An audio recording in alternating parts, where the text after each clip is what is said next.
नमस्कार दोस्तों, आज हम ओशो के द्वारा लिखी पुस्तक कृष्ण अष्टावक्र महागीता भाग 1 में सत्य का शुद्धतम वक्तव्य पढ़ेंगे। तो शुरू करते हैं। जनक उवाच कथं ज्ञानं वाप्नोति कथं मुक्तिर्भविष्यति वैराग्यं च कथं प्राप्तमेतद् ब्रूहि मम प्रभो।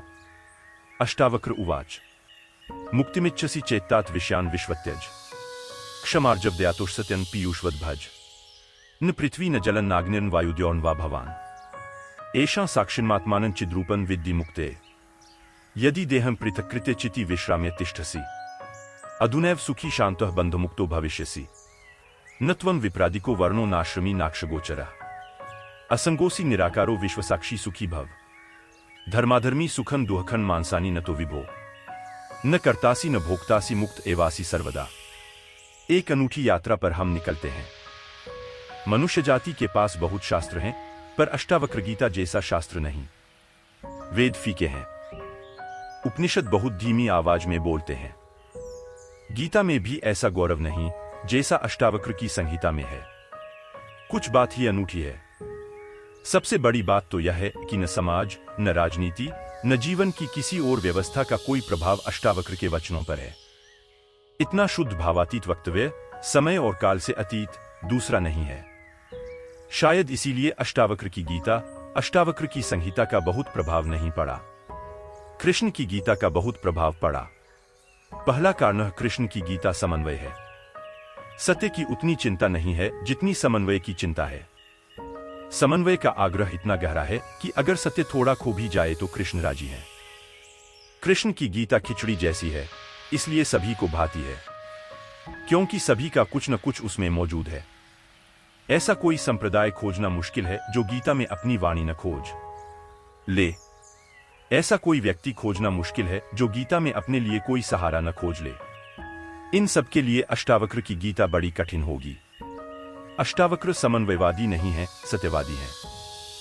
सत्य जैसा है वैसा कहा है, बिना किसी लागल पेट के। सुनने वाले की चिंता नहीं है। सुनने वाला समझेगा नहीं समझेगा इसकी भी चिंता नहीं है। सत्य का ऐसा शुद्धतम वक्तव्य न पहले कहीं हुआ, न फिर बाद में कभी हो सका। कृष्ण की गीता लोगों को प्रिय है क्योंकि अपना अर्थ निकाल लेना बहुत सुगम है। कृष्ण की गीता काव्यात्मक है। 2 और 2 5 भी हो सकते हैं, 2 और 2 3 भी हो सकते हैं। अष्टावक्र के साथ कोई खेल संभव नहीं। वहां 2 और 2 4 ही होते हैं। अष्टावक्र का वक्तव्य शुद्ध गणित का वक्तव्य है। वहां काव्य को जरा भी जगह नहीं है। वहां कविता के लिए जरासी भी छूट नहीं है। जैसा है वैसा कहा है, किसी तरह का समझौता नहीं है। कृष्ण की गीता पढ़ो तो भक्त अपना अर्थ निकाल लेता है, क्योंकि कृष्ण ने भक्ति की भी बात की है। कर्मयोगी अपना अर्थ निकाल लेता है, क्योंकि कृष्ण ने कर्मयोग की भी बात की है। ज्ञानी अपना अर्थ निकाल लेता है, क्योंकि कृष्ण ने ज्ञान की भी बात की है। कृष्ण कहीं भक्ति को सर्वश्रेष्ठ कहते हैं, कहीं ज्ञान को सर्वश्रेष्ठ कहते हैं, कहीं कर्म को सर्वश्रेष्ठ कहते हैं। कृष्ण का वक्तव्य बहुत राजनैतिक है। वे राजनेता थे, कुशल राजनेता थे। सिर्फ राजनेता थे इतना ही कहना उचित नहीं, कुटिल राजनीतिज्ञ थे, डिप्लोमैट थे। उनके वक्तव्य में बहुत सी बातों का ध्यान रखा गया है, इसलिए सभी को गीता भा जाती है। इसलिए तो गीता पर हजारों टीकाएं हैं। अष्टावक्र पर कोई चिंता नहीं करता, क्योंकि अष्टावक्र के साथ राजी होना हो तो तुम्हें अपने को छोड़ना पड़ेगा। बेशर्त तुम अपने को न ले जा सकोगे। तुम पीछे रहोगे तो ही जा सकोगे। कृष्ण के साथ तुम अपने को ले जा सकते हो। कृष्ण के साथ तुम्हें बदलने की कोई भी जरूरत नहीं है। कृष्ण के साथ तुम मौजूद पढ़ सकते हो। इसलिए सभी सांप्रदायिकों ने कृष्ण की गीता पर टीकाएं लिखी। शंकर ने, रामानुज ने, निम्बार्क ने, वल्लभ ने, सबने अपने अर्थ निकाल लिए। कृष्ण ने कुछ ऐसी बात कही है जो बहुअर्थी है। इसलिए मैं कहता हूं, काव्यात्मक है। कविता में से मनचाहे अर्थ निकल सकते हैं। कृष्ण का वक्तव्य ऐसा है जैसे वर्षा में बादल घिरते हैं। जो चाहो देख लो। कोई देखता है हाथी की सूंड, कोई चाहे गणेश जी को देख ले। किसी को कुछ भी नहीं दिखाई पड़ता। वह कहता है, कहां की फिजूल बातें कर रहे हो। बादल हैं, धुआं, इसमें कैसी आकृतियां देख रहे हो। पश्चिम में वैज्ञानिक मन के परीक्षण के लिए स्याही के धब्बे ब्लॉटिंग पेपर पर डाल देते हैं और व्यक्ति को कहते हैं, देखो इसमें क्या दिखाई पड़ता है। व्यक्ति गौर से देखता है, उसे कुछ न कुछ दिखाई पड़ता है। वहां कुछ भी नहीं है, सिर्फ ब्लॉटिंग पेपर पर स्याही के धब्बे हैं। बेतरतीब फेंके गए, सोच विचार कर भी फेंके नहीं गए हैं। ऐसे ही बोतल उंडेल दी है, लेकिन देखने वाला कुछ न कुछ खोज लेता है। जो देखने वाला खोजता है वह उसके मन में है, वह आरोपित कर लेता है। तुमने भी देखा होगा, दीवार पर वर्षा का पानी पड़ता है, लकीरें खिंच जाती हैं। कभी आदमी की शक्ल दिखाई पड़ती है, कभी घोड़े की शक्ल दिखाई पड़ती है। तुम जो देखना चाहते हो आरोपित कर लेते हो। रात के अंधेरे में कपड़ा टंगा है, भूत प्रेत दिखाई पड़ जाते हैं। कृष्ण की गीता ऐसी ही है, जो तुम्हारे मन में है दिखाई पड़ जाएगा। तो शंकर ज्ञान देख लेते हैं, रामानुज भक्ति देख लेते हैं, तिलक कर्म देख लेते हैं और सब अपने घर प्रसन्नचित्त लौट आते हैं कि ठीक कृष्ण वही कहते हैं जो हमारी मान्यता है। इमर्सन ने लिखा है कि एक बार एक पड़ोसी प्लेटो की किताबें उनसे मांग कर ले गया। अब प्लेटो 2000 साल पहले हुआ और दुनिया के थोड़े से अनूठे विचारकों में से एक। कुछ दिनों बाद इमर्सन ने कहा, किताबें पढ़ ली हों तो वापस कर दें। वह पड़ोसी लौटा गया। इमर्सन ने पूछा, कैसी लगी? उस आदमी ने कहा कि ठीक। इस आदमी प्लेटो के विचार मुझसे मिलते जुलते हैं। कई दफे तो मुझे ऐसा लगा कि इस आदमी को मेरे विचारों का पता कैसे चल गया। प्लेटो 2000 साल पहले हुआ है। इसको शक हो रहा है कि इसने कहीं मेरे विचार तो नहीं चुरा लिए। कृष्ण में ऐसा शक बहुत बार होता है। इसलिए कृष्ण पर सदियां बीत गईं, टीकाएं चलती जाती हैं। हर सदी अपना अर्थ खोज लेती है, हर व्यक्ति अपना अर्थ खोज लेता है। कृष्ण की गीता स्याही के धब्बों जैसी है। एक कुशल राजनीतिज्ञ का वक्तव्य है, अष्टावक्र की गीता में तुम कोई अर्थ न खोज पाओगे। तुम अपने को छोड़कर चलोगे तो ही अष्टावक्र की गीता स्पष्ट होगी। अष्टावक्र का सुस्पष्ट संदेश है, उसमें जरा भी तुम अपनी व्याख्या न डाल सकोगे। इसलिए लोगों ने टीकाएं नहीं लिखी। टीका लिखने की जगह नहीं है, तोड़ने मरोड़ने का उपाय नहीं है, तुम्हारे मन के लिए सुविधा नहीं है कि तुम कुछ डाल दो। अष्टावक्र ने इस तरह इसे वक्तव्य दिया है कि सदियां बीत गईं, उस वक्तव्य में कोई कुछ जोड़ नहीं पाया, घटा नहीं पाया। बहुत कठिन है ऐसा वक्तव्य देना। शब्द के साथ ऐसी कुशलता बड़ी कठिन है। इसलिए मैं कहता हूं, एक अनूठी यात्रा तुम शुरू कर रहे हो। अष्टावक्र में राजनीतिज्ञों की कोई उत्सुकता नहीं है, न तिलक की, न अरविंद की, न गांधी की, न विनोबा की, किसी की कोई उत्सुकता नहीं है, क्योंकि तुम अपना खेल न खेल पाओगे। तिलक को उकसाना है, देशभक्ति उठाना है, कर्म का ज्वार। कृष्ण की गीता सहयोगी बन जाती है। कृष्ण हर किसी को कंधा देने को तैयार है। कोई भी चला लो गोली उनके कंधे पर रखकर वे राजी हैं। कंधा उनका, पीछे छिपने की तुम्हें सुविधा है और उनके पीछे से गोली चलाओ तो गोली भी बहुमूल्य मालूम पड़ती है। अष्टावक्र किसी को कंधे पर हाथ भी नहीं रखने देते। इसलिए गांधी की कोई उत्सुकता नहीं है, तिलक की कोई उत्सुकता नहीं है, अरविंद विनोबा को कुछ लेना देना नहीं है, क्योंकि तुम कुछ थोप न सकोगे। राजनीति की सुविधा नहीं है। अष्टावक्र राजनीतिक पुरुष नहीं है। यह पहली बात ख्याल में रख लेनी जरूरी है। ऐसा सुस्पष्ट खुले आकाश जैसा वक्तव्य जिसमें बादल हैं ही नहीं, तुम कोई आकृति देख न पाओगे। आकृति छोड़ोगे सब, बनोगे निराकर, अरूप के साथ जोड़ोगे संबंध तो अष्टावक्र समझ में आएंगे। अष्टावक्र को समझना चाहो तो ध्यान की गहराई में उतरना होगा, कोई व्याख्या से काम होने वाला नहीं है। और ध्यान के लिए भी अष्टावक्र नहीं कहते कि तुम बैठकर राम राम जपो। अष्टावक्र कहते हैं तुम कुछ भी करो वह ध्यान न होगा। करता जहां है वहां ध्यान कैसा? जब तक करना है तब तक भ्रांति है, जब तक करने वाला मौजूद है तब तक अहंकार मौजूद है। अष्टावक्र कहते हैं साक्षी हो जाना है, ध्यान जहां करता छूट जाता है, तुम सिर्फ देखने वाले रह जाते हो। दृष्टा मात्र हो जाने में ही दर्शन है, दृष्टा मात्र हो जाने में ही ध्यान है, दृष्टा मात्र हो जाने में ही ज्ञान है। इसके पहले कि हम सूत्र में उतरें, अष्टावक्र के संबंध में कुछ बातें समझ लेनी जरूरी है। ज्यादा पता नहीं है, क्योंकि न तो वे सामाजिक पुरुष थे न राजनीतिक, तो इतिहास में कोई उल्लेख नहीं है। बस थोड़ी सी घटनाएं ज्ञात है, वे भी बड़ी अजीब, भरोसा करने योग्य नहीं, लेकिन समझोगे तो बड़े गहरे अर्थ खुलेंगे। पहली घटना अष्टावक्र पैदा हुए उसके पहले की, पीछे का तो कुछ पता नहीं है। गर्भ की घटना। पिता बड़े पंडित। अष्टावक्र मां के गर्भ में। पिता रोज वेद का पाठ करते हैं और अष्टावक्र गर्भ में सुनते हैं। एक दिन अचानक गर्भ से आवाज आती है कि रुको भी, यह सब बकवास है। ज्ञान इसमें कुछ भी नहीं, बस शब्दों का संग्रह है। शास्त्र में ज्ञान कहां? ज्ञान स्वयं में है। शब्द में सत्य कहां? सत्य स्वयं में है। पिता स्वभावतः नाराज हुए। एक तो पिता, फिर पंडित, और गर्भ में छिपा हुआ बेटा इस तरह की बात कहे। अभी पैदा भी नहीं हुआ। क्रोध में आ गए, आग बबूला हो गए। पिता का अहंकार चोट खा गया। फिर पंडित का अहंकार। बड़े पंडित थे, बड़े विवादी थे, शास्त्रार्थी थे। क्रोध में अभिशाप दे दिया कि जब पैदा होगा तो 8 अंगों से टेढ़ा होगा। इसलिए नाम अष्टावक्र। 8 जगह से कुबड़े पैदा हुए, 8 जगह से ऊंट की भांति इर्छे तिरछे। पिता ने क्रोध में शरीर को विक्षत कर दिया। ऐसी और भी कथाएं हैं।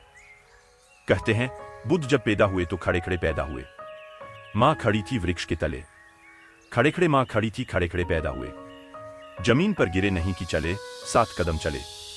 8वें कदम पर रुककर 4 आर्यसत्यों की घोषणा की कि जीवन दुख है, अभी 7 कदम ही चले हैं पृथ्वी पर, कि जीवन दुख है, कि दुख से मुक्त होने की संभावना है, कि दुख मुक्ति का उपाय है, कि दुख मुक्ति की अवस्था है, निर्वाण की अवस्था है। लाओत्सु के संबंध में कथा है कि लाओत्सु बूढ़े पैदा हुए, 80 वर्ष के पैदा हुए, 80 वर्ष तक गर्भ में ही रहे। कुछ करने की चाह ही न थी तो गर्भ से निकलने की चाह भी न हुई। कोई वासना ही न थी तो संसार में आने की भी वासना न हुई। जब पैदा हुए तो सफेद बाल थे, 80 वर्ष के बूढ़े थे। जरथुस्त्र के संबंध में कथा है कि जब जरथुस्त्र पैदा हुए तो पैदा होते से ही खिलखिलाकर हंसे। मगर इन सबको मात कर दिया अष्टावक्र ने। ये तो पैदा होने के बाद की बातें हैं। अष्टावक्र ने अपना पूरा वक्तव्य दे दिया पैदा होने के पहले। ये कथाएं महत्वपूर्ण हैं। इन कथाओं में इन व्यक्तियों के जीवन की सारी सार संपदा है, निचोड़ है। बुद्ध ने जो जीवन भर में कहा उसका निचोड़। बुद्ध ने अष्टांगिक मार्ग का उपदेश दिया तो 7 कदम चले, 8वें पर रुक गए। 8 अंग हैं कुल। पहुंचने की अंतिम अवस्था है सम्यक समाधि। उस समाधि की अवस्था में ही पता चलता है जीवन के पूरे सत्य का। उन 4 आर्यसत्यों की घोषणा कर दी। लाओत्सु बूढ़ा पैदा हुआ। लोगों को 80 साल लगते हैं, तब भी ऐसी समझ नहीं आ पाती। बूढ़े होकर भी लोग बुद्धिमान कहां हो पाते हैं। बूढ़ा होना और बुद्धिमान होना पर्यायवाची तो नहीं। बाल तो धूप में भी पकाए जा सकते हैं। लाओत्सु की कथा इतना ही कहती है कि अगर जीवन में त्वरा हो, तीव्रता हो तो जो 80 साल में घटता है वह एक क्षण में घट सकता है। प्रज्ञा की तीव्रता हो तो एक क्षण में घट सकता है। बुद्धि मलिन हो तो 80 साल में भी कहां घटता है। जरथुस्त्र जन्म के साथ ही हंसे। जरथुस्त्र का धर्म अकेला धर्म है दुनिया में जिसको हंसता हुआ धर्म कह सकते हैं। अति पार्थिव पृथ्वी का धर्म है। इसलिए तो पारसी दूसरे धार्मिकों को धार्मिक नहीं मालूम होते। नाचते गाते प्रसन्न। जरथुस्त्र का धर्म हंसता हुआ धर्म है, जीवन के स्वीकार का धर्म है, निषेध नहीं है, त्याग नहीं है। तुमने कोई पारसी साधु देखा नंग धरंग खड़ा हो जाए, छोड़ दे, धूप में से खड़ा हो जाए, धूनी रमाकर बैठ जाए?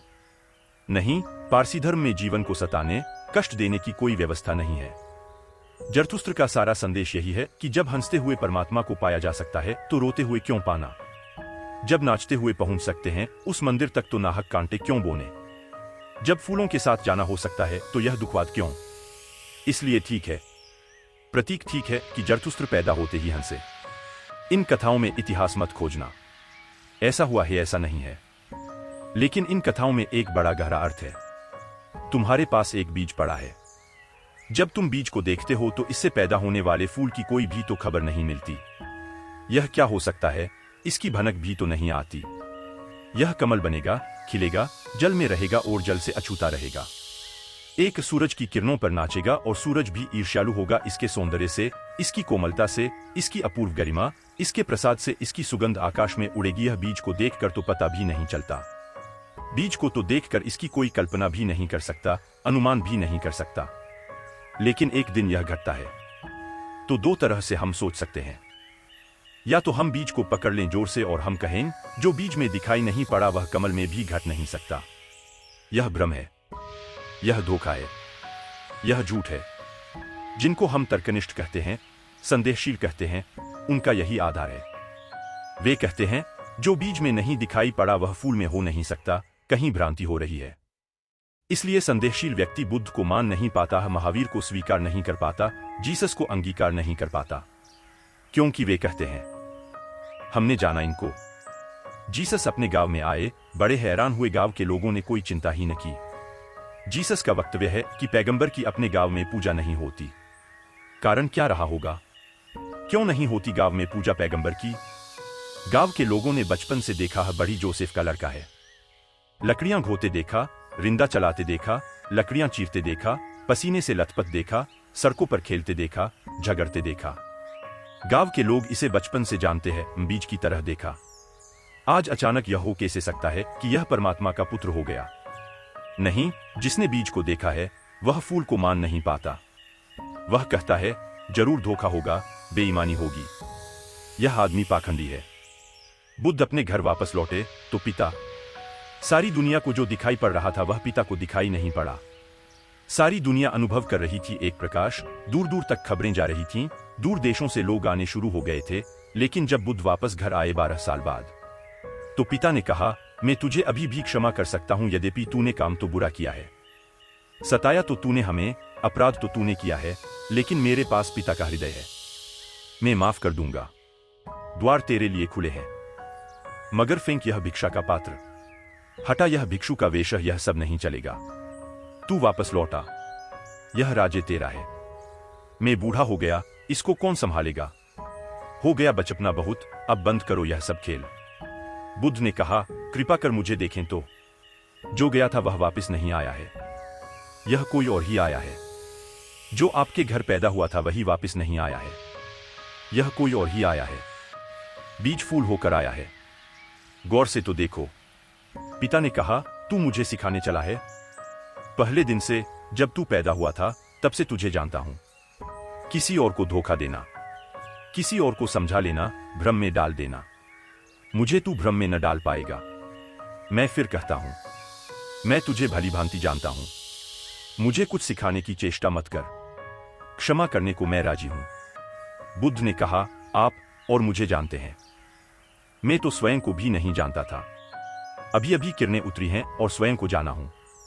क्षमा करें, लेकिन यह मुझे कहना ही पड़ेगा कि जिसको आपने देखा वह मैं नहीं हूं, और जहां तक आपने देखा वह मैं नहीं हूं। बाहर बाहर आपने देखा, भीतर आपने कहां देखा? मैं आपसे पैदा हुआ हूं, लेकिन आपने मुझे निर्मित नहीं किया, मैं आपसे आया हूं। जैसे एक रास्ते से कोई राहगीर आता है, लेकिन रास्ता और राहगीर का क्या लेना देना? कल रास्ता कहने लगे कि मैं तुझे पहचानता हूं, तू मेरे से ही तो होकर आया है, ऐसे ही आप कह रहे हैं। आपके पहले भी मैं था, जन्मों जन्मों से मेरी यात्रा चल रही है, आपसे गुजरा जरूर हूं, ऐसा मैं औरों से भी गुजरा हूं, और भी मेरे पिता थे और भी मेरी माताएं थीं, लेकिन मेरा होना बड़ा अलग थलग है, कठिन है, बहुत अति कठिन है। अगर बीज देखा तो फूल पर भरोसा नहीं आता।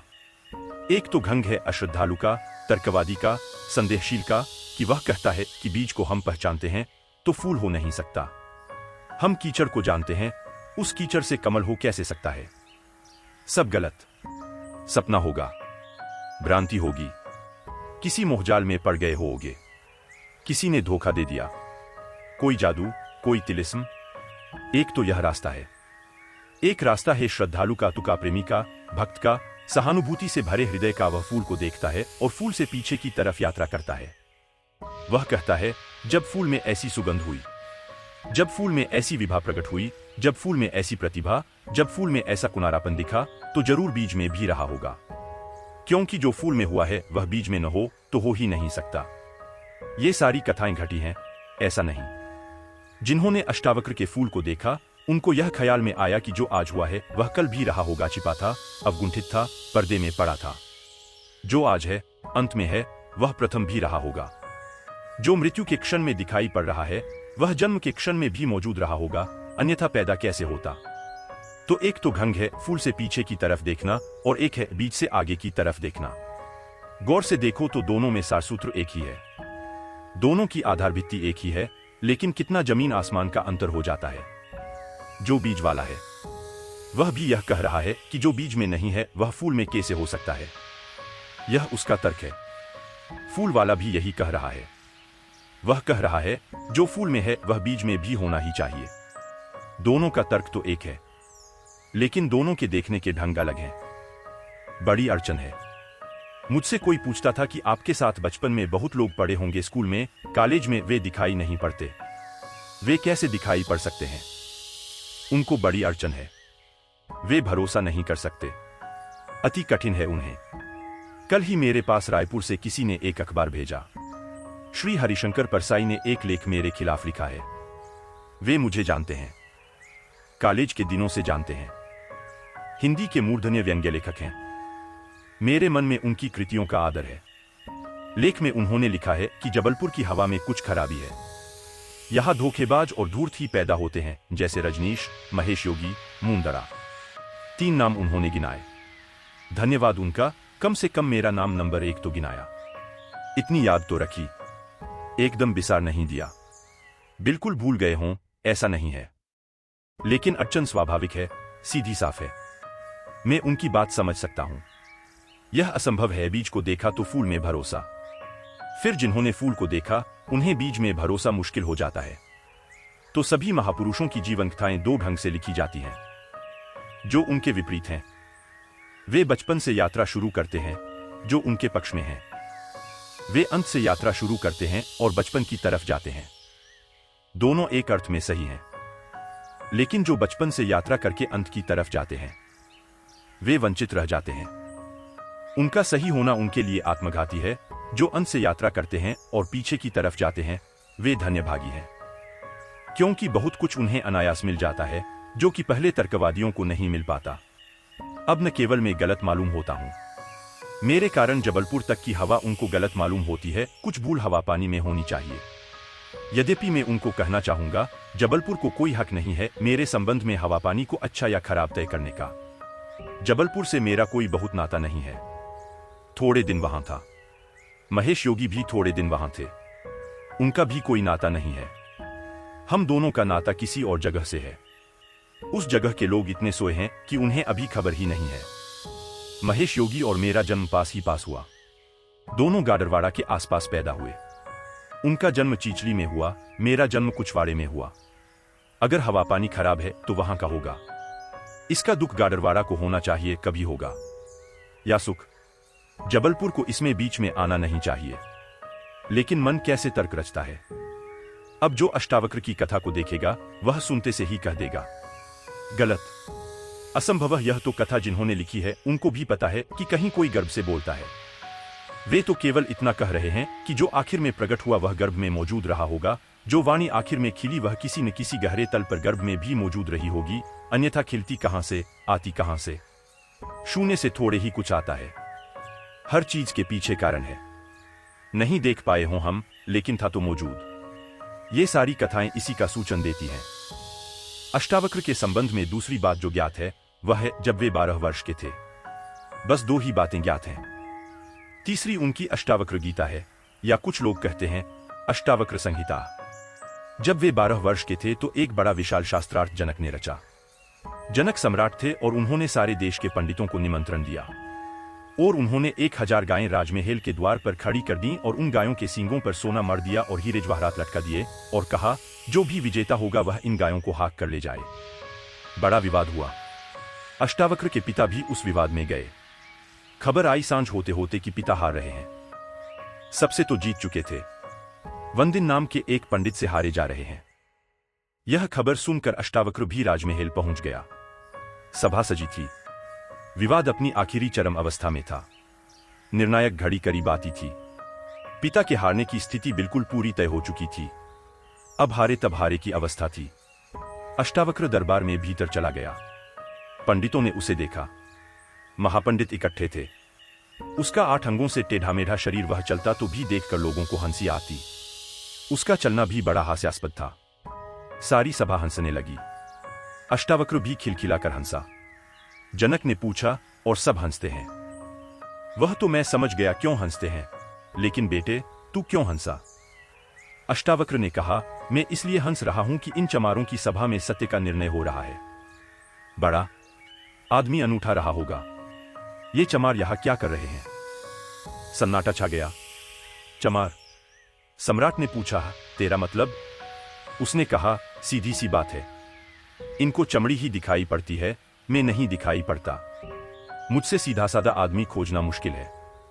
वह तो इनको दिखाई ही नहीं पड़ता, इनको आड़ा टेढ़ा शरीर दिखाई पड़ता है। ये चमार हैं, ये चमड़ी के पारखी हैं। राजन, मंदिर के टेढ़े होने से कहीं आकाश टेढ़ा होता है, घड़े के फूटे होने से कहीं आकाश फूटता है। आकाश तो निर्विकार है। मेरा शरीर टेढ़ा मेढ़ा है, लेकिन मैं तो नहीं।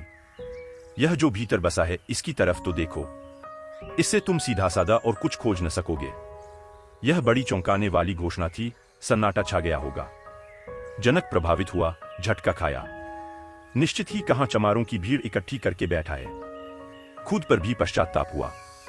अपराध लगा कि मैं भी हंसा। उस दिन तो कुछ न कहते बना, लेकिन दूसरे दिन सुबह जब सम्राट घूमने निकला था तो राह पर अष्टावक्र दिखाई पड़ा। उतरा घोड़े से, पैरों में गिर पड़ा। सबके सामने तो हिम्मत न जुटा पाया। एक दिन पहले तो कहा था, बेटे तू क्यों हंसता है? 12 साल का लड़का था, उम्र तोली थी। आज उम्र नहीं तोली। आज घोड़े से उतर गया, पैर पर गिर पड़ा, साष्टांग दंडवत और कहा, पधारें राजमहल, मेरी जिज्ञासाओं का समाधान करें। हे प्रभु, आए मेरे घर, बात मेरी समझ में आ गई है। रात भर में सो न सका। ठीक ही कहा। शरीर को ही जो पहचानते हैं उनकी पहचान गहरी कहा। आत्मा के संबंध में विवाद कर रहे हैं और अभी भी शरीर में रस और विरस पैदा होता है, घृणा, आकर्षण पैदा होता है। मरते को देख रहे हैं, अमृत की चर्चा करते हैं। धन्य भाग मेरे की आप आए और मुझे चौंकाया, मेरी नींद तोड़ दी। अब पधारो। राजमहल में उसने बड़ी सजावट कर रखी थी। स्वर्ण सिंहासन पर बिठाया था इस 12 साल के अष्टावक्र को और उससे जिज्ञासा की। पहला सूत्र जनक की जिज्ञासा है। जनक ने पूछा है, अष्टावक्र ने समझाया है। इससे ज्यादा अष्टावक्र के संबंध में और कुछ पता नहीं है और कुछ पता होने की जरूरत भी नहीं है। काफी है, इतना बहुत है। हीरे बहुत होते भी नहीं, कंकड़ पत्थर ही बहुत होते हैं। हीरा एक भी काफी होता है। ये दो छोटी सी घटनाएं हैं। एक तो जन्म के पहले की गर्भ से आवाज और घोषणा की, क्या पागलपन में पड़े हो? शास्त्र में उलझे हो, शब्द में उलझे हो? जागो, यह ज्ञान नहीं है, यह सब उधार है। यह सब बुद्धि का ही जाल है, अनुभव नहीं है। इसमें रंचमात्र भी सार नहीं है। कब तक अपने को भरमाए रखोगे? और दूसरी घटना है राजमहल में हंसना पंडितों का और कहना अष्टावक्र का कि जीवन में देखने की दो दृष्टियां हैं, एक आत्मदृष्टि, एक चर्म दृष्टि।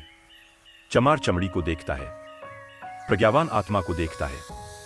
तुमने गौर किया? चमार तुम्हारे चेहरे की तरफ देखता ही नहीं, वह जूते को ही देखता है।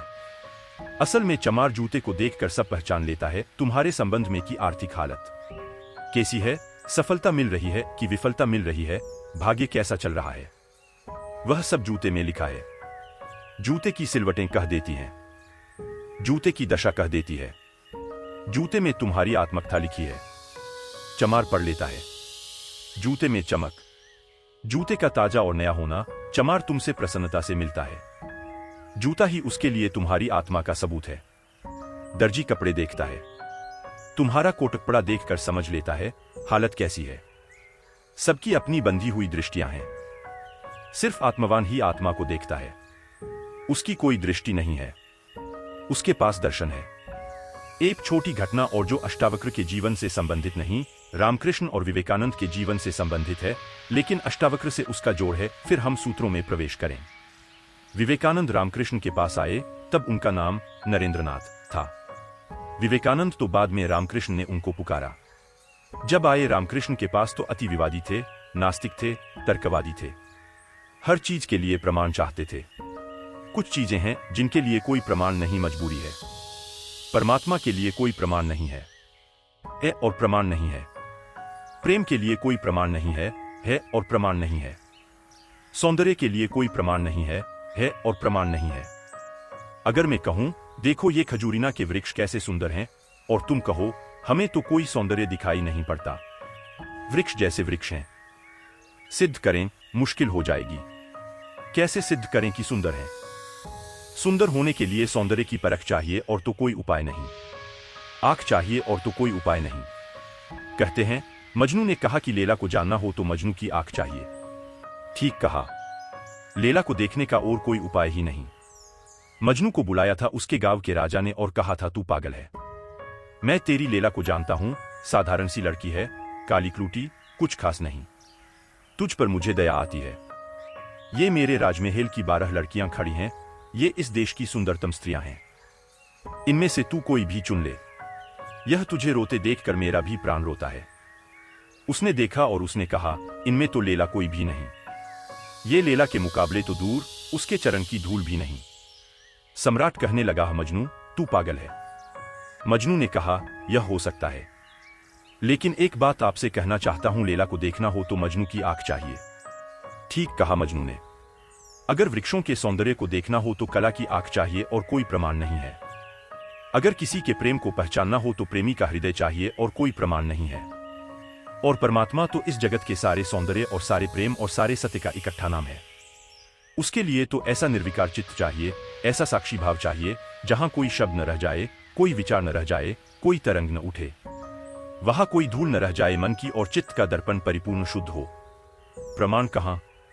रामकृष्ण से विवेकानंद ने कहा, प्रमाण चाहिए। हे परमात्मा, तो प्रमाण दें। और विवेकानंद को देखा रामकृष्ण ने। बड़ी थी संभावनाएं इस युवक की, बड़ी थी यात्रा इसके भविष्य की। बहुत कुछ होने को पड़ा था इसके भीतर, बड़ा खजाना था, उससे यह परिचित है। रामकृष्ण ने देखा, इस युवक के पिछले जन्मों में झांका। यह बड़ी संपदा, बड़े पुण्य की संपदा लेकर आ रहा है। यह ऐसे ही तर्क में दबा न रह जाए। कराह उठा होगा पीड़ा और करुणा से रामकृष्ण का हृदय। उन्होंने कहा, छोड़, प्रमाण वगैरह बाद में सोच लेंगे। मैं जरा बूढ़ा हुआ, मुझे पढ़ने में अड़चन होती है। तू अभी जवान, तेरी आंख अभी तेज, यह किताब पढ़ी है, इसे तू पढ़। वह थी अष्टावक्र गीता। जरा मुझे सुना दे। कहते हैं विवेकानंद को इसमें तो कुछ अड़चन न मालूम पड़ी। यह आदमी कुछ ऐसी तो कोई खास बात नहीं मांग रहा है। 2-4 सूत्र पढ़े और एक घबराहट और रोआ कंपने लगा। और विवेकानंद ने कहा, मुझसे नहीं पढ़ा जाता। रामकृष्ण ने कहा, पढ़ भी, इसमें हर्ज क्या है? तेरा क्या बिगाड़ लेगी यह किताब? तू जवान है अभी, तेरी आंख अभी ताजी है, और मैं बूढ़ा हुआ, मुझे पढ़ने में दिक्कत होती है, और यह किताब मुझे पढ़नी है तो तू पढ़कर सुना दे। कहते हैं उस किताब को सुनाते सुनाते ही विवेकानंद डूब गए। रामकृष्ण ने देखा, इस व्यक्ति के भीतर बड़ी संभावना है, बड़ी शुद्ध संभावना है, जैसी एक बोधिसत्व की होती है, जो कभी न कभी बुद्ध होना जिसका निर्णीत है, आज नहीं कल, भटके कितना ही, बुद्धत्व जिसके पास चला आ रहा है। क्यों अष्टावक्र की गीता रामकृष्ण ने कही कि तू पढ़कर मुझे सुना दे? क्योंकि इससे ज्यादा शुद्धतम वक्तव्य और कोई नहीं। ये शब्द भी अगर तुम्हारे भीतर पहुंच जाएं तो तुम्हारी सोई हुई आत्मा को जगाने लगेंगे। ये शब्द तुम्हें तरंगायित करेंगे, ये शब्द तुम्हें आह्लादित करेंगे, ये शब्द तुम्हें झकझोरेंगे। इन शब्दों के साथ क्रांति घटित हो सकती है। अष्टावक्र की गीता को मैंने यूं ही नहीं चुना है, और जल्दी नहीं चुना, बहुत देर करके चुना है, सोच विचार कर। दिन थे जब मैं कृष्ण की गीता पर बोला, क्योंकि भीड़ भाड़ मेरे पास थी। भीड़ भाड़ के लिए अष्टावक्र गीता का कोई अर्थ न था। बड़ी चेष्टा करके भीड़ भाड़ से छुटकारा पाया है। अब तो थोड़े से विवेकानंद यहां हैं। अब तो उनसे बात करनी है जिनकी बड़ी संभावना है। उन थोड़े से लोगों के साथ मेहनत करनी है जिनके साथ मेहनत का परिणाम हो सकता है। अब हीरे तराशने हैं, कंकड़ पत्थरों पर यह छैनी खराब नहीं करनी। इसलिए चुनी है अष्टावक्र की गीता। तुम तैयार हुए हो, इसलिए चुनी है। पहला सूत्र। जनक ने कहा, हे प्रभो, पुरुष ज्ञान को कैसे प्राप्त होता है, और मुक्ति कैसे होगी, और वैराग्य कैसे प्राप्त होगा, यह मुझे कहिए। एतत् मम ब्रूहि प्रभो, मुझे समझाएं प्रभु। 12 साल के लड़के से सम्राट जनक का कहना है, हे प्रभु भगवान मुझे समझाएं। एतत् मम ब्रूहि, मुझ नासमझ को कुछ समझ दें, मुझ अज्ञानी को जगाएं। 3 प्रश्न पूछे हैं। कथन ज्ञानम, कैसे होगा ज्ञान? साधारणतः तो हम सोचेंगे कि यह भी कोई पूछने की बात है, किताबों में भरा पड़ा है। जनक भी जानता था, जो किताबों में भरा पड़ा है वह ज्ञान नहीं, वह केवल ज्ञान की धूल है, राख है। ज्ञान की ज्योति जब जलती है तो पीछे राख छूट जाती है, राख इकट्ठी होती चली जाती है, शास्त्र बन जाती है। वेद राखें कभी जलते हुए अंगारे थे, ऋषियों ने उन्हें अपनी आत्मा में जलाया था, फिर राख रह गए, फिर राख संयोजित की जाती है, संग्रहित की जाती है, सुव्यवस्थित की जाती है। जैसे जब आदमी मर जाता है तो हम उसकी राख इकट्ठी कर लेते हैं, उसको फूल कहते हैं। बड़े मजेदार लोग हैं। जिंदगी में जिसको फूल नहीं कहा, उसकी हड्डियां वड्डियां इकट्ठी कर लाते हैं, कहते हैं फूल संजो लाए, फिर संभाल कर रखते हैं, मंजूषा बनाते हैं। जिसको जिंदगी में कभी फूल का आदर नहीं दिया, जिसको जिंदगी में कभी फूल की तरह देखा नहीं, जब मर जाता है आदमी पागल है, तब उसकी हड्डी को, राख को फूल कहते हैं। ऐसे ही जब कोई बुद्ध जीवित होता है तब तुम सुनते नहीं। जब कोई महावीर तुम्हारे बीच से गुजरता है तब तुम नाराज होते हो। लगता है यह आदमी तुम्हारे सपने तोड़ रहा है या तुम्हारी नींद में दखल डाल रहा है। यह कोई जगाने का वक्त है? अभी अभी तो सपना आना शुरू हुआ था, अभी अभी तो जरा जीतना शुरू किया था जिंदगी में, अभी अभी तो दाव ठीक लगने लगे थे, तीर ठीक ठीक जगह पड़ने लगा था और ये सज्जन आ गए। ये कहते हैं सब आसार है। अभी अभी तो चुनाव जीते थे, पद पर पहुंचने का रास्ता बना था और ये महापुरुष आ गए। ये कहते हैं यह सब सपना है, इसमें कुछ सार नहीं, मौत आएगी सब छीन लेगी और छोड़ो भी, जब मौत आएगी तब देखेंगे, बीच में तो इस तरह की बातें मत उठाओ। लेकिन जब महावीर मर जाते, बुद्ध मर जाते, तब उनकी राख को हम इकट्ठी कर लेते हैं। फिर हम धम्मपद बनाते हैं, वेद बनाते हैं, फिर हम पूजा के फूल चढ़ाते हैं। जनक भी जानता था कि शास्त्रों में सूचनाएं भरी पड़ी हैं, लेकिन उसने पूछा कथं ज्ञानम, कैसे होगा ज्ञान? क्योंकि कितना ही जान लो, ज्ञान तो होता ही नहीं। जानते जाओ, शास्त्र कंठस्थ कर लो, तोते बन जाओ, एक एक सूत्र याद हो जाए, पूरे वेद स्मृति में छप जाएं, फिर भी ज्ञान तो होता नहीं। कथं ज्ञानम, कैसे होगा ज्ञान? कथं मुक्ति, मुक्ति कैसे होगी? क्योंकि जिसको तुम ज्ञान कहते हो वह तो बांध लेता उल्टे, मुक्त कहा करता। ज्ञान तो वही है जो मुक्त करे। जीसस ने कहा है सत्य वही है जो मुक्त करे, ज्ञान तो वही है जो मुक्त करे, यह ज्ञान की कसौटी है। पंडित मुक्त तो दिखाई नहीं पड़ता, बंधा दिखाई पड़ता है, मुक्ति की बातें करता है। मुक्त दिखाई नहीं पड़ता, हजार बंधनों में बंधा हुआ मालूम पड़ता है। तुमने कभी गौर किया, तुम्हारे तथाकथित संत तुमसे भी ज्यादा बंधे हुए मालूम पड़ते हैं। तुम शायद थोड़े बहुत मुक्त भी हो, तुम्हारे संत तुमसे भी ज्यादा बंधे हैं। लकीर के फकीर हैं, न उठ सकते स्वतंत्रता से, न बैठ सकते स्वतंत्रता से, न जी सकते स्वतंत्रता से। कुछ दिनों पहले कुछ जैन साध्वियों की मेरे पास खबर आई कि वे मिलना चाहती हैं, मगर श्रावक आने नहीं देते। यह भी बड़े मजे की बात हुई। साधु का अर्थ होता है जिसने फिक्र छोड़ी समाज की, जो चल पड़ा अरण्य की यात्रा पर, जिसने कहा अब न तुम्हारे आदर की मुझे जरूरत है, न सम्मान की। लेकिन साधु साध्वी कहते हैं श्रावक आने नहीं देते। वे कहते हैं वहां भूल कर मत जाना। वहां गए तो यह दरवाजा बंद, यह कोई साधुता हुई? यह तो परतंत्रता हुई, गुलामी हुई। यह तो बड़ी उल्टी बात हुई। यह तो ऐसा हुआ कि साधु श्रावक को बदले, उसकी जगह श्रावक साधु को बदल रहा है। एक मित्र ने आकर मुझे कहा कि एक जैन साध्वी आपकी किताबें पढ़ती है, लेकिन चोरी से। टेप भी सुनना चाहती है, लेकिन चोरी से।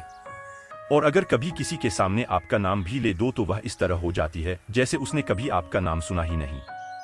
यह मुक्ति हुई? जनक ने पूछा कथं मुक्ति, कैसे होती मुक्ति? क्या है मुक्ति? उस ज्ञान को मुझे समझाएं जो मुक्त कर देता है। स्वतंत्रता मनुष्य की सबसे महत्वपूर्ण आकांक्षा है। सब पालो, लेकिन गुलामी अगर रही तो छिदती है। सब मिल जाए, स्वतंत्रता न मिले तो कुछ भी नहीं मिला। मनुष्य चाहता है खुला आकाश, कोई सीमा न हो। वह मनुष्य की अंतरतम, निगूढ़तम आकांक्षा है, जहां कोई सीमा न हो, कोई बाधा न हो। इसी को परमात्मा होने की आकांक्षा कहो, मोक्ष की आकांक्षा कहो। हमने ठीक शब्द चुना है, मोक्ष। दुनिया की किसी भाषा में ऐसा प्यारा शब्द नहीं है। स्वर्ग, फिरदौस इस तरह के शब्द हैं, लेकिन उन शब्दों में मोक्ष की कोई धुन नहीं है। मोक्ष का संगीत ही अनूठा है। उसका अर्थ ही केवल इतना है, ऐसी परम स्वतंत्रता जिस पर कोई बाधा नहीं है। स्वतंत्रता इतनी शुद्ध कि जिस पर कोई सीमा नहीं है। पूछा जनक ने कैसे होगी मुक्ति और कैसे होगा वैराग्य? हे प्रभु, मुझे समझा कर कहिए। अष्टावक्र ने गौर से देखा होगा जनक की तरफ, क्योंकि गुरु के लिए वही पहला काम है कि जब कोई जिज्ञासा करे तो वह गौर से देखे है जिज्ञासा किस स्रोत से आती है। पूछने वाले ने क्यों पूछा है? उत्तर तो तभी सार्थक हो सकता है जब प्रश्न क्यों किया गया है वह समझ में आ जाए, वह साफ हो जाए। ध्यान रखना, सद्ज्ञान को उपलब्ध व्यक्ति सद्गुरु तुम्हारे प्रश्न का उत्तर नहीं देता, तुम्हें उत्तर देता है। तुम क्या पूछते हो, इसकी फिक्र कम है। तुमने क्यों पूछा है, तुम्हारे पूछने के पीछे अंतर्चेतन में छिपा हुआ जाल क्या है, तुम्हारे प्रश्नों की आड़ में वस्तुतः कौन सी आकांक्षा छिपी है। दुनिया में 4 तरह के लोग हैं, ज्ञानी, मुमुक्षु, अज्ञानी, मूढ़। और दुनिया में 4 ही तरह की जिज्ञासाएं होती हैं। ज्ञानी की जिज्ञासा तो निःशब्द होती है। कहना चाहिए, ज्ञानी की जिज्ञासा तो जिज्ञासा होती ही नहीं, जान लिया, जानने को कुछ बचा नहीं, पहुंच गए, चित्त निर्मल हुआ, शांत हुआ, घर लौट आए, विश्राम में आ गए। तो ज्ञानी की जिज्ञासा तो जिज्ञासा जैसी होती ही नहीं। इसका यह अर्थ नहीं कि ज्ञानी सीखने को तैयार नहीं होता। ज्ञानी तो सरल, छोटे बच्चे की भांति हो जाता है सदा तत्पर सीखने को। जितना ज्यादा तुम सीख लेते हो, उतनी ही सीखने की तत्परता बढ़ जाती है। जितने तुम सरल और निष्कपट होते चले जाते हो, उतने ही सीखने के लिए तुम खुल जाते हो। आए हवाएं तुम्हारे द्वार खुले पाती हैं। आए सूरज तुम्हारे द्वार पर दस्तक नहीं देनी पड़ती। आए परमात्मा तुम्हें सदा तत्पर पाता है। ज्ञानी ज्ञान को संग्रहित नहीं करता, ज्ञानी सिर्फ ज्ञान की क्षमता को उपलब्ध होता है। इस बात को ठीक से समझ लेना, क्योंकि पीछे यह काम पड़ेगी। ज्ञानी का केवल इतना ही अर्थ है कि जो जानने के लिए बिल्कुल खुला है, जिसका कोई पक्षपात नहीं, जानने के लिए जिसके पास कोई पर्दा नहीं, जिसके पास जानने के लिए कोई पूर्व नियोजित योजना ढांचा नहीं। ज्ञानी का अर्थ है ध्यानी, जो ध्यानपूर्ण है। तो देखा होगा अष्टावक्र ने गौर से, जनक में झांक कर, यह व्यक्ति ज्ञानी तो नहीं है, यह ध्यान को तो उपलब्ध नहीं हुआ है। अन्यथा इसकी जिज्ञासा मौन होती, उसमें शब्द न होते। बुद्ध के जीवन में उल्लेख है, एक फकीर मिलने आया, एक साधु मिलने आया, एक परिव्राजक घुमक्कड़। उसने आकर बुद्ध से कहा, पूछने योग्य शब्द मेरे पास नहीं, क्या पूछना चाहता हूं उसे शब्दों में बांधने की मेरे पास कोई कुशलता नहीं। आप तो जानते ही हैं, समझ लें, जो मेरे योग्य हो कह दें। यह ज्ञानी की जिज्ञासा है। बुद्ध चुप बैठे रहे, उन्होंने कुछ भी न कहा। घड़ी भर बाद जैसे कुछ घटा। वह जो आदमी चुपचाप बैठा बुद्ध की तरफ देखता रहा था, उसकी आंख से आंसुओं की धार लग गई। चरणों में झुका, नमस्कार किया और कहा, धन्यवाद, खूब धन्यभागी हूं। जो लेने आया था आपने दिया। वह उठकर चला भी गया।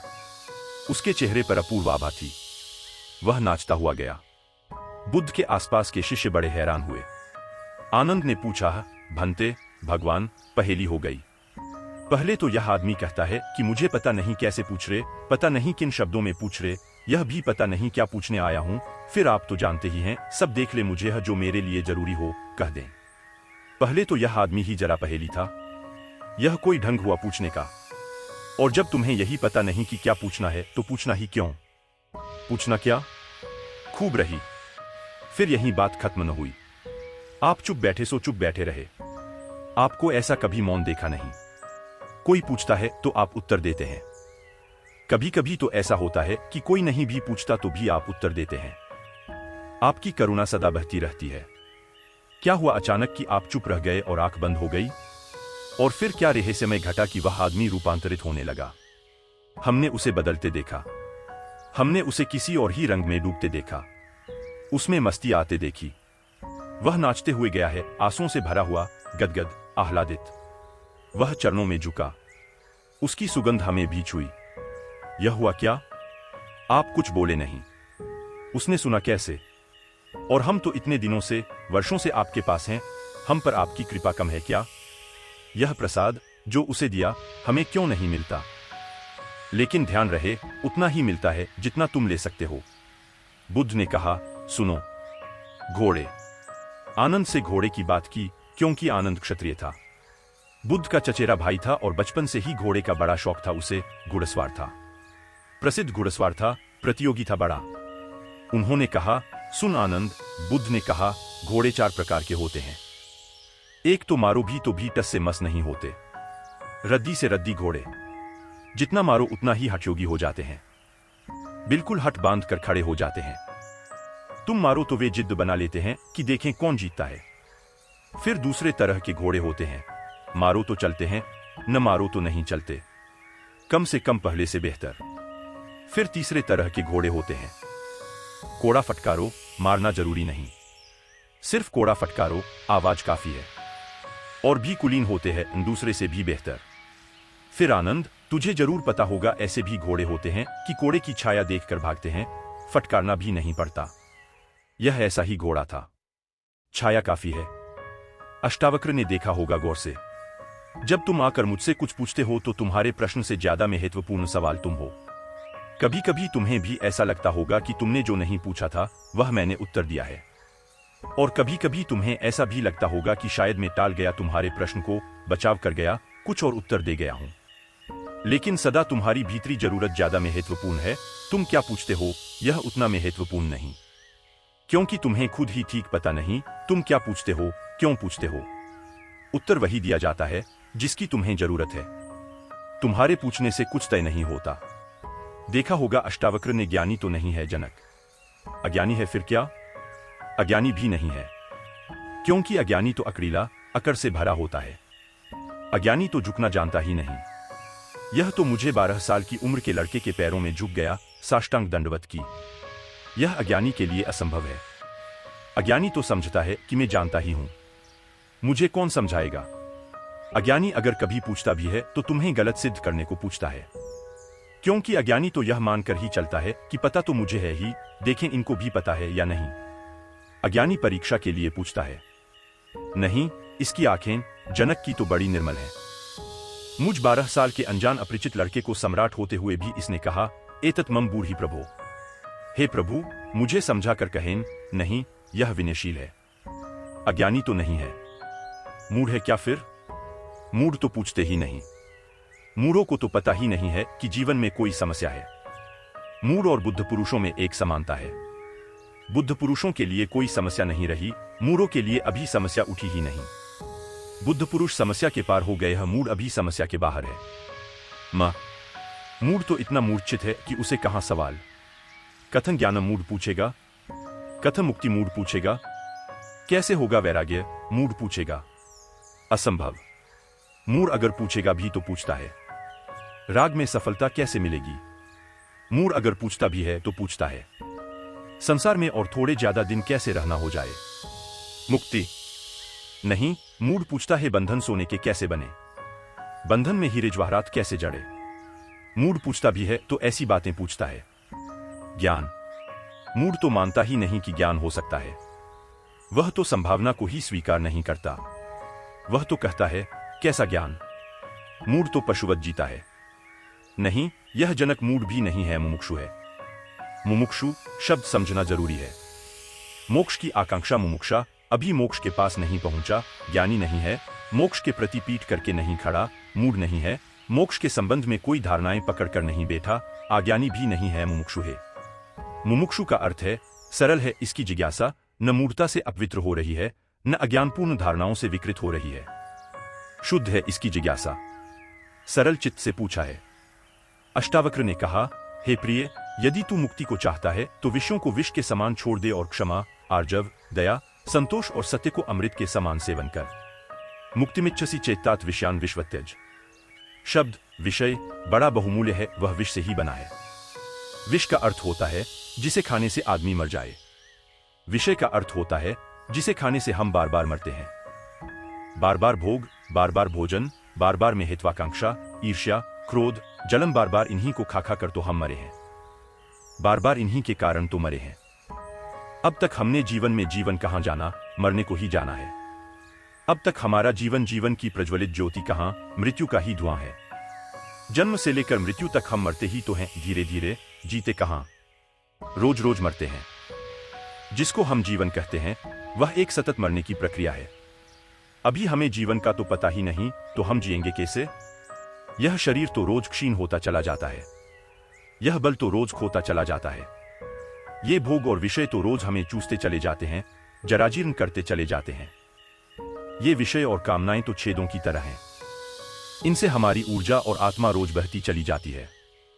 आखिर में घड़ा खाली हो जाता है, उसको हम मृत्यु कहते हैं। तुमने कभी देखा, अगर छिद्र वाले घड़े को कुएं में डालो तो जब तक घड़ा पानी में डूबा होता है भरा मालूम पड़ता है, उठाओ, पानी के ऊपर खींचो रस्सी, बस खाली होना शुरू हुआ, जोर का शोरगुल होता है। उसी को तुम जीवन कहते हो। जलधारे गिरने लगती हैं, उसी को तुम जीवन कहते हो। और घड़ा जैसे जैसे पास आता हाथ के, खाली होता चला जाता है। जब हाथ में आता है तो खाली घड़ा, जल की एक बूंद भी नहीं। ऐसा ही हमारा जीवन है। बच्चा पैदा नहीं हुआ, भरा मालूम होता है, पैदा हुआ कि खाली होना शुरू हुआ। जन्म का पहला दिन मृत्यु का पहला दिन है। खाली होने लगा। 1 दिन मरा, 2 दिन मरा, 3 दिन मरा। जिनको तुम जन्मदिन कहते हो अच्छा हो, मृत्यु दिन कहो तो ज्यादा सत्यतर होगा। 1 साल मर जाते हो, उसको कहते हो चलो एक जन्मदिन आ गया। 50 साल मर गए, कहते हो 50 साल जी लिए, स्वर्ण जयंती मनाएं। 50 साल मरे, मौत करीब आ रही है, जीवन दूर जा रहा है, घड़ा खाली हो रहा है। जो दूर जा रहा है उसके आधार पर तुम जीवन को सोचते हो, या जो पास आ रहा है उसके आधार पर? यह कैसा उल्टा गणित। हम रोज मर रहे हैं, मौत करीब सरकती आती है। अष्टावक्र कहते हैं विषय हैं विश्वत, क्योंकि उन्हें खा खा कर हम सिर्फ मरते हैं, उनसे कभी जीवन तो मिलता नहीं। यदि तू मुक्ति चाहता है हे तात, हे प्रिय, तो विषयों को विष के समान छोड़ दे और क्षमा, आर्जव, दया, संतोष और सत्य को अमृत के समान सेवन कर। अमृत का अर्थ होता है जिससे जीवन मिले, जिससे अमृत मिले, जिससे उसका पता चले जो फिर कभी नहीं मरेगा। तो क्षमा, क्रोध विष है, क्षमा अमृत है। आर्जव, कुटिलता विष है, सीधा सलपन, आर्जव अमृत है। दया, कठोरता, क्रूरता विष है, दया, करुणा अमृत है। संतोष, असंतोष का कीड़ा खाए चला जाता है। असंतोष का कीड़ा हृदय में कैंसर की तरह है, फैलता चला जाता है, विष को फैलाए चले जाता है। संतोष जो है उससे तृप्ति, जो नहीं है उसकी आकांक्षा नहीं। जो है वह काफी से ज्यादा है, वह है ही काफी से ज्यादा। आंख खोलो, जरा देखो, संतोष कोई थोपना नहीं है ऊपर जीवन के। जरा गौर से देखो, तुम्हें जो मिला है वह तुम्हारी जरूरत से सदा ज्यादा है।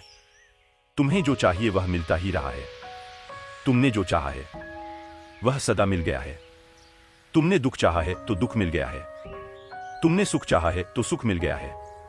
तुमने गलत चाहा तो गलत मिल गया है। तुम्हारी चाह ने तुम्हारे जीवन को रचा है। चाह बीज है, फिर जीवन उसकी फसल है। जन्मों जन्मों में जो तुम चाहते रहे हो वही तुम्हें मिलता रहा है। कई बार तुम सोचते हो हम कुछ और चाह रहे हैं, जब मिलता है तो कुछ और मिलता है, तो तुम्हारे चाहने में भूल नहीं हुई है, सिर्फ तुमने चाहने के लिए गलत शब्द चुन लिया था। जैसे तुम चाहते हो सफलता, मिलती है विफलता। तुम कहते हो विफलता मिल रही है, चाही तो सफलता थी। लेकिन जिसने सफलता चाही उसने विफलता को स्वीकार कर ही लिया, वह विफलता से भीतर डर ही गया है। विफलता के कारण ही तो सफलता चाह रहा है। और जब जब सफलता चाहेगा तब तब विफलता का ख्याल आएगा। विफलता का ख्याल भी मजबूत होता चला जाएगा। सफलता तो कभी मिलेगी, लेकिन रास्ते पर यात्रा तो विफलता विफलता में ही बीतेगी। विफलता का भाव संग्रहीभूत होगा। वह इतना संग्रहीभूत हो जाएगा कि वही एक दिन प्रकट हो जाएगा। तब तुम कहते हो कि हमने तो सफलता चाही थी, लेकिन सफलता के चाहने में तुमने विफलता को चाह लिया। लाओ त्सु ने कहा है, सफलता चाहिए, विफलता मिलेगी। अगर सचमुच सफलता चाहिए हो, सफलता चाहना ही मत, फिर तुम्हें कोई विफल नहीं कर सकता। तुम कहते हो हमने सम्मान चाहा था, अपमान मिल रहा है। सम्मान चाहता ही वही व्यक्ति है जिसका अपने प्रति कोई सम्मान नहीं। वही तो दूसरों से सम्मान चाहता है। अपने प्रति जिसका अपमान है वही तो दूसरों से अपने अपमान को भर लेना चाहता है, घाक लेना चाहता है। सम्मान की आकांक्षा इस बात की खबर है कि तुम अपने भीतर अपमानित अनुभव कर रहे हो। तुम्हें अनुभव हो रहा है कि मैं कुछ भी नहीं हूं। दूसरे मुझे कुछ बना दें, सिंहासन पर बिठा दें, पताकाएं फहरा दें, झंडे उठा ले मेरे नाम के दूसरे कुछ कर दें। तुम भिखमंगे हो। तुमने अपना अपमान तो खुद कर लिया जब तुमने सम्मान चाहा, और यह अपमान गहन होता जाएगा। लाओ त्सु कहता है, मेरा कोई अपमान नहीं कर सकता क्योंकि मैं सम्मान चाहता ही नहीं। यह सम्मान को पा लेना है। लाओ त्सु कहता है, मुझे कोई हरा नहीं सकता क्योंकि जीत की हमने बात ही छोड़ दी। अब हराओगे कैसे? तुम उसी को हरा सकते हो जो जीतना चाहता है। अब यह जरा उलझा हुआ हिसाब है। इस दुनिया में सम्मान उन्हें मिलता है जिन्होंने सम्मान नहीं चाहा। सफलता उन्हें मिलती है जिन्होंने सफलता नहीं चाही। क्योंकि जिन्होंने सफलता नहीं चाही उन्होंने तो स्वीकार ही कर लिया कि सफल तो हम हैं ही, अब और चाहना क्या है। सम्मान तो हमारे भीतर आत्मा का है ही, अब और चाहना क्या है। परमात्मा ने सम्मान दे दिया तुम्हें पैदा करके, अब और किसका सम्मान चाहते हो। परमात्मा ने तुम्हें काफी गौरव दे दिया, जीवन दिया, यह सौभाग्य दिया कि आंख खोलो, देखो हरे वृक्षों को, डोट फूलों को, पक्षियों को, कान दिए सुनो संगीत को, जलप्रपात के मरमर को, बोध दिया कि बुद्ध हो सको। अब और क्या चाहते हो? सम्मानित तो तुम हो गए, परमात्मा ने तुम्हें प्रमाण पत्र दिया। तुम भिखारी की तरह किनसे प्रमाण पत्र मांग रहे हो? उनसे जो तुमसे प्रमाण पत्र मांग रहे हैं। यह बड़ा मजेदार मामला है। दो भिखारी एक दूसरे के सामने खड़े भीख मांग रहे हैं। यह भीख मिलेगी कैसे? दोनों भिखारी हैं। तुम किससे सम्मान मांग रहे हो? किसके सामने खड़े हो? यह अपमान कर रहे हो तुम अपना, और यही अपमान गहन होता जाएगा। संतोष का अर्थ होता है देखो जो तुम्हारे पास है, देखो जरा आंख खोलकर जो तुम्हें मिला ही है। यह अष्टावक्र की बड़ी बहुमूल्य कुंजी है। यह धीरे धीरे तुम्हें साफ होगी। अष्टावक्र की दृष्टि बड़ी क्रांतिकारी है, बड़ी अनूठी है, जड़मूल से क्रांति की है। संतोष और सत्य को अमृत के समान सेवन कर, क्योंकि असत्य के साथ जो जिएगा वह असत्य होता चला जाएगा। जो असत्य को बोलेगा, असत्य को जिएगा, स्वभावतः असत्य से घिरता चला जाएगा। उसके जीवन से संबंध विच्छिन्न हो जाएंगे, जड़ें टूट जाएंगी। परमात्मा में जड़ें चाहते हो तो सत्य के द्वारा ही वे जड़ें हो सकती हैं। प्रामाणिकता और सत्य के द्वारा ही तुम परमात्मा से जुड़ सकते हो। परमात्मा से टूटना है तो असत्य का धुआं पैदा करो, असत्य के बादल अपने पास बनाओ। जितने तुम असत्य होते चले जाओगे उतने परमात्मा से दूर होते चले जाओगे। तुम पृथ्वी है, न जल है, न वायु है, न आकाश है। मुक्ति के लिए आत्मा को, अपने को, इन सब का साक्षी चेतने जान। सीधी सीधी बातें हैं, भूमिका भी नहीं है। अभी दो वचन नहीं बोले अष्टावक्र ने कि ध्यान आ गया कि समाधि की बात आ गई। जानने वाले के पास समाधि के अतिरिक्त और कुछ जताने को है भी नहीं। वह दो वचन भी बोले क्योंकि एकदम से अगर समाधि की बात होगी तो शायद तुम चौंक ही जाओगे, समझ ही न पाओगे। मगर दो वचन और सीधी समाधि की बात आ गई। अष्टावक्र 7 कदम भी नहीं चलते हैं, बुद्ध तो 7 कदम चले, 8वें कदम पर समाधि है। अष्टावक्र तो पहला कदम ही समाधि का उठाते हैं। तुम पृथ्वी है, न जल, न वायु, न आकाश, ऐसी प्रतीति में अपने को थिर कर। मुक्ति के लिए आत्मा को, अपने को, इन सब का साक्षी चैतन्य जान। साक्षी सूत्र है, इससे महत्वपूर्ण सूत्र और कोई भी नहीं। देखने वाले बनो, जो हो रहा है उसे होने दो, उसमें बाधा डालने की जरूरत नहीं। यह देह तो जल है, मिट्टी है, अग्नि है, आकाश है। तुम इसके भीतर तो वह दिए हो जिसमें ये सब जल, अग्नि, मिट्टी, आकाश, वायु प्रकाशित हो रहे हैं। तुम दृष्टा हो, इस बात को गहन करो। साक्षिणा चिद्रूपन आत्मानं विद्धि, यह इस जगत में सर्वाधिक बहुमूल्य सूत्र है। साक्षी बनो, इसी से होगा ज्ञान, इसी से होगा वैराग्य, इसी से होगी मुक्ति। प्रश्न 3 थे, उत्तर 1 है। यदि तू देह को अपने से अलग कर और चैतन्य में विश्राम कर स्थित है तो तू अभी ही सुखी, शांत और बंधमुक्त हो जाएगा। इसलिए मैं कहता हूं यह जड़मूल से क्रांति है। पतंजलि इतनी हिम्मत से नहीं कहते कि अभी ही। पतंजलि कहते हैं करो अभ्यास्यम, नियमः साधो प्राणायाम, प्रत्याहार, आसनः शुद्ध करो। जन्म जन्म लगेंगे तब सिद्धि है। महावीर कहते हैं पंच महाव्रत और तब जन्म जन्म लगेंगे, तब होगी निर्जरा, तब कटेगा जाल कर्मों का। सुनो अष्टावक्र को, यदि देहं पृथक्कृत्य चिति विश्राम्य तिष्ठसि, अधुनैव सुखी शांतः बंधमुक्तो भविष्यसि। अधुनैव, अभी, यहीं, इसी क्षण।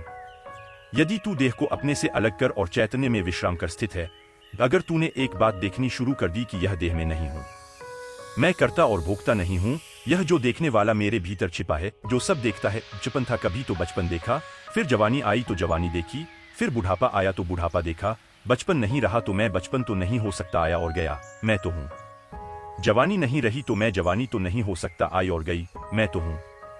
बुढ़ापा आया जा रहा है तो मैं बुढ़ापा नहीं हो सकता, क्योंकि जो आता है जाता है वह मैं कैसे हो सकता हूं। मैं तो सदा हूं। जिस पर बचपन आया, जिस पर जवानी आई, जिस पर बुढ़ापा आया, जिस पर 1000 चीजें आईं और गईं, मैं वही शाश्वत हूं। स्टेशनों की तरह बदलती रहती है बचपन, जवानी, बुढ़ापा, जन्म यात्री चलता जाता। तुम स्टेशन के साथ अपने को एक तो नहीं समझ लेते। पूना की स्टेशन पर तुम ऐसा तो नहीं समझ लेते कि मैं पूना हूं। फिर पहुंचे मनमाड़ तो ऐसा तो नहीं समझ लेते कि मैं मनमाड़ हूं। तुम जानते हो कि पूना आया गया, मनमाड़ आया गया, तुम तो यात्री हो, तुम तो दृष्टा हो। जिसने पूना देखा पूना आया, जिसने मनमाड़ देखा, मनमाड़ आया। तुम तो देखने वाले हो, तो पहली बात जो हो रहा है उसमें से देखने वाले को अलग कर लो।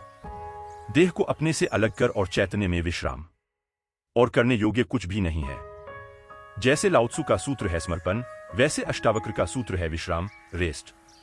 करने को कुछ भी नहीं है। मेरे पास लोग आते हैं, वे कहते हैं ध्यान कैसे करें। वे प्रश्न ही गलत पूछ रहे हैं, गलत पूछते हैं तो मैं उनको कहता हूं करो। अब क्या करोगे तो उनको बता देता हूं कि करो, कुछ न कुछ तो करना ही पड़ेगा। अभी तुम्हें करने की खुजलाहट है तो उसे तो पूरा करना होगा। खुजली है तो क्या करोगे, बिना खुजाए नहीं बनता। लेकिन धीरे धीरे उनको करवा करवा कर थका डालता हूं। फिर वे कहते हैं कि अब इससे छुटकारा दिलवाओ।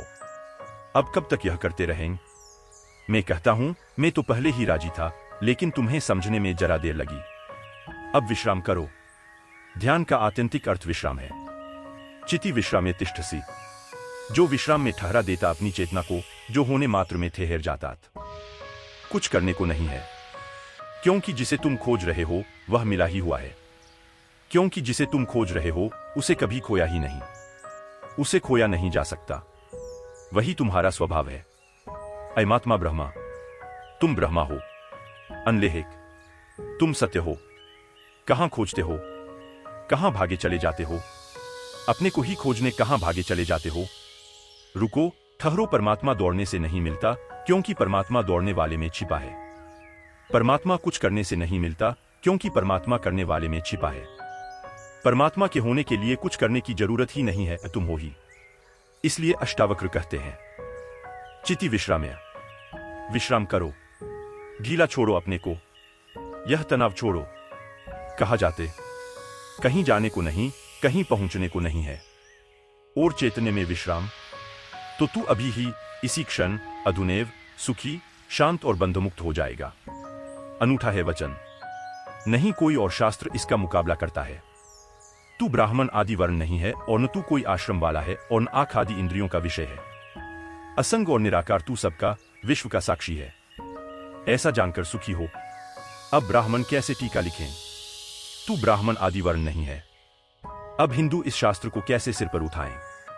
क्योंकि उनका तो सारा धर्म वर्ण और आश्रम पर खड़ा है, और यह तो पहले से ही अष्टावक्र जड़ काटने लगे। वे कहते हैं तू कोई ब्राह्मण नहीं है, न कोई शूद्र है, न कोई क्षत्रिय है। यह सब बकवास है, ये सब ऊपर के आरोपण हैं। यह सब राजनीति और समाज का खेल है। तू तो सिर्फ ब्रह्मा है, ब्राह्मण नहीं, क्षत्रिय नहीं, शूद्र नहीं। तू ब्राह्मण आदि वर्ण नहीं, और न तू कोई आश्रम वाला है, और न तो यह है कि तू कोई ब्रह्मचर्य आश्रम में है कि गृहस्थ आश्रम साक्षी है। में है कि वानप्रस्थ की संन्यास्त कोई आश्रम वाला नहीं है। तू तो इस सारे स्थानों के भीतर से गुजरने वाला दृष्टा साक्षी है। अष्टावक्र की गीता हिंदू दावा नहीं कर सकते हमारी है। अष्टावक्र की गीता सबकी है। अगर अष्टावक्र के समय में मुसलमान होते, हिंदू होते, ईसाई होते, तो उन्होंने कहा होता न तू हिंदू है, न तू ईसाई है, न तू मुसलमान है। अब ऐसे अष्टावक्र को कौन मंदिर बनाए? इसके लिए कौन इसके शास्त्र को सिर पर उठाए? कौन दावेदार बने? क्योंकि ये सभी का निषेध कर रहे हैं। मगर यह सत्य की सीधी घोषणा है। असंग और निराकार तू सबका, विश्व का साक्षी है, ऐसा जानकर सुखी हो। अष्टावक्र यह नहीं कहते कि ऐसा तुम जानोगे तो फिर सुखी होोगे। वचन को ठीक से सुनना। अष्टावक्र कहते हैं ऐसा जानकर सुखी हो।